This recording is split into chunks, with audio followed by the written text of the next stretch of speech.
ఎన్నికల్లో పోటీ చేయడం ఖాయమన్నారు జనసేన అధినేత పవన్ కళ్యాణ్. అనంతపురం జిల్లా నుంచి వచ్చే ఎన్నికల్లో పోటీ చేస్తా అన్నారు.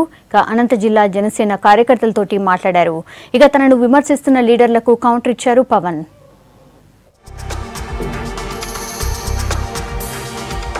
వచ్చే ఎన్నికల్లో ఏపీ అనంతపురం జిల్లా నుంచే పోటీ చేస్తానని మరోసారి చెప్పారు జనసేన అధినేత పవన్ కళ్యాణ్. బతుకున్న దాకా జనం సమస్యల మీద కొట్లాడతామన్నారు పవన్. తనని కొంతమంది లీడర్లు పూర్తిస్థాయి రాజకీయ నాయకుడిని కాదని విమర్శిస్తున్నారన్నారు. అసలు పూర్తిస్థాయి రాజకీయ నాయకులు ఎవరున్నారో చెప్పాలన్నారు.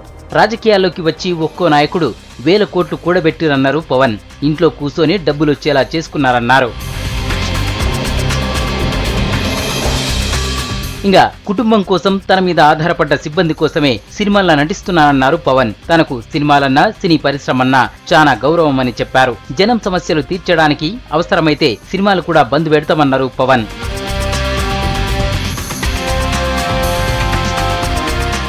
జనసేన పార్టీ కోసం అనంతపురం నుంచి స్పీకర్లు, కంటెంట్ రైటర్లు, అనలిస్టులుగా పనిచేసేందుకు అనంతపురం జిల్లా నుంచి వచ్చిన నాయకులతో మాట్లాడారు పవన్. జిల్లాలో ఏమేం సమస్యలున్నాయో అడిగి తెలుసుకున్నారు పవన్. తొందరలోనే అనంతపురం జిల్లాల పాదయాత్ర చేస్తానని చెప్పారు పవన్ కళ్యాణ్.